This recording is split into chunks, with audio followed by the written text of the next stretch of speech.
Okay, admit it. How many of us have cringed at a truly terrible dad joke? You know, the kind that makes you groan and roll your eyes even if you secretly find it a little bit funny. Oh, those puns, those silly word plays. They're practically a rite of passage, right, when you become a dad. Totally. But here's the thing. Today's deep dive isn't just about dad jokes. We're using them as a hilarious entry point to explore something much bigger, the science of humor itself. Why do we find things funny?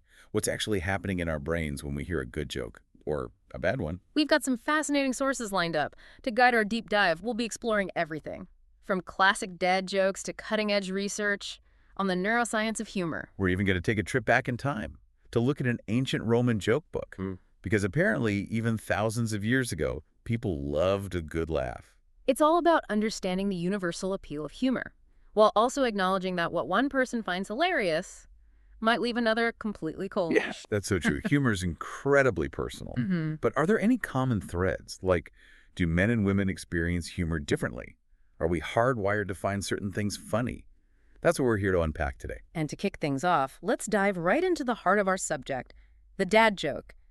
Think of a few of your favorites, those groaners you can't help but remember. Ready for some examples? Oh, absolutely. Bring on the puns. All right, how about this one? From thecompanyofdads.com.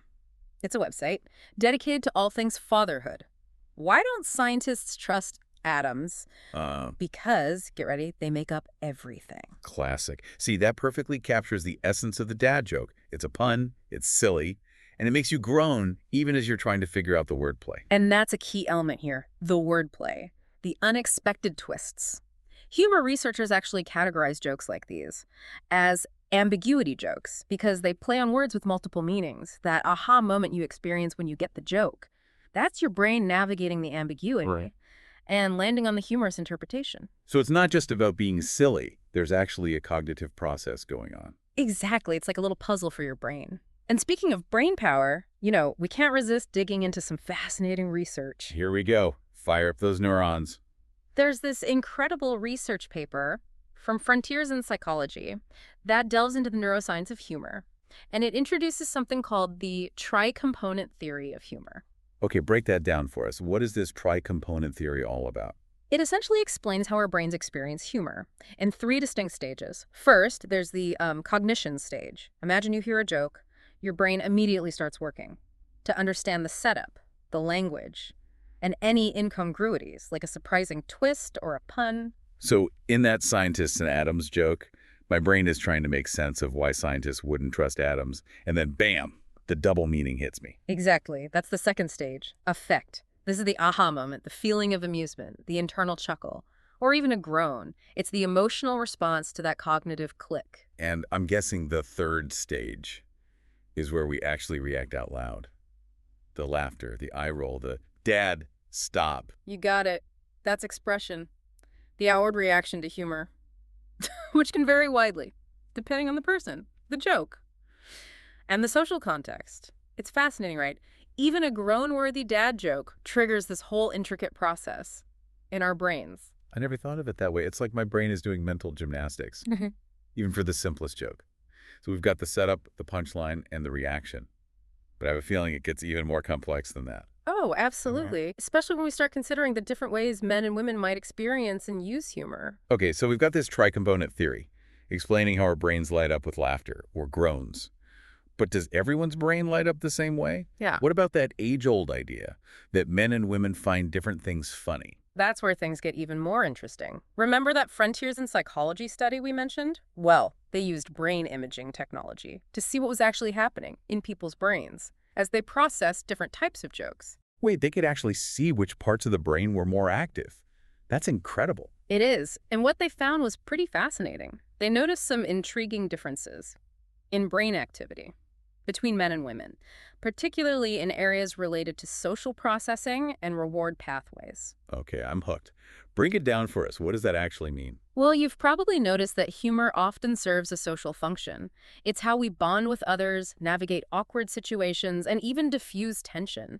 But this study suggests that men and women might tap into those social aspects of humor in slightly different ways. Okay, I'm trying to visualize this. So when women hear a joke, what's happening in their brains? The study found that women showed more activity, in the regions of the brain associated with social processing, things like understanding social cues, empathy, and language comprehension. Think of it as a heightened sensitivity to the nuances of social interaction. Which makes sense, right? I mean, so much of female humor seems to be about connection, shared experiences, and that witty banter that builds relationships.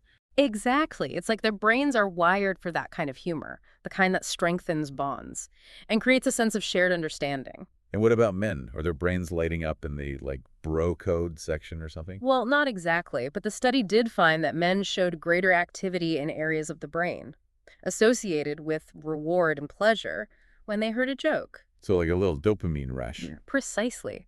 This might explain why men often gravitate towards humor that's a bit more slapstick, absurd, or even a little shocking.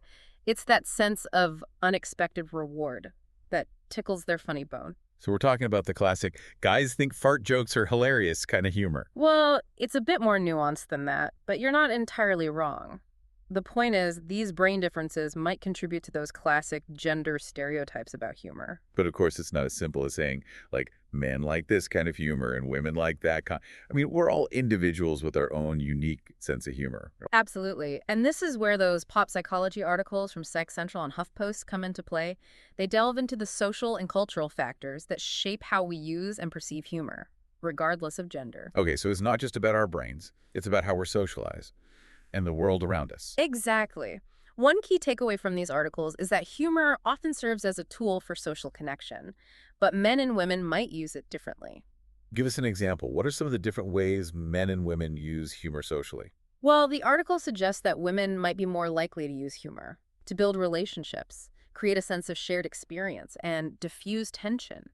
Think about those times when you use humor to smooth over a disagreement with a friend, or tell a self-deprecating story to put others at ease. That's humor as a tool for connection and empathy.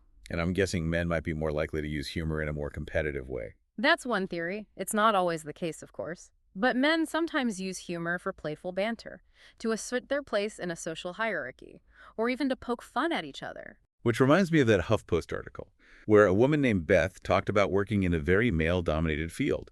She initially found her male colleagues' joking put-downs a bit jarring, but she eventually realized that for them, it was a form of bonding. And what does she do? She started doing it too. She adopted that same style of humor and found that it helped her connect with her colleagues on their level. It's almost like speaking a different language. Exactly. It highlights how the same joke can land in entirely different ways, depending on who's telling it. And the social context, it's not just about the words themselves, it's about the intention behind them. Which brings us back to the big picture. Humor is this incredibly complex tapestry, woven from biology, social norms, personal experiences, and even cultural influences that stretch back centuries. Speaking of which, are you ready for a little trip back in time? Always. Let's talk about those ancient Roman jokes. So, ancient Roman humor, what were they laughing about back then? Like toga jokes, gladiator mishaps. You know, it's funny you should say that. Because some things are truly timeless. Remember that research paper we mentioned? The one about the tri-component theory of humor? Yeah. It turns out those ancient Romans were way ahead of the game. They were already playing with those same elements. Lip of Surprise, incongruity, and shared understanding. Really? You're saying they had their own version of dad jokes? Give us an example. All right. Picture this. A man goes to a scholar, complaining that a slave he just bought has died. Okay. And the scholar replies, "Goodness me, he never did that when I owned him." Okay, I have to admit, that's pretty funny. Even if it's a little morbid, it's like the ancient Roman version of a, like, dead parrot joke. Exactly. And it shows that certain types of humor, they transcend time and culture, that unexpected twist, the absurdity of the situation. It still tickles our funny bones, even after thousands of years. But I'm guessing not every joke from ancient Rome would land the same way today. Definitely not. Some of them are pretty tough to relate to because they rely on cultural references and social norms that are completely foreign to us now. It reminds us that humor is constantly evolving alongside our values, beliefs, and experiences. So true. Makes you wonder, like, what will people in the future find funny about our time?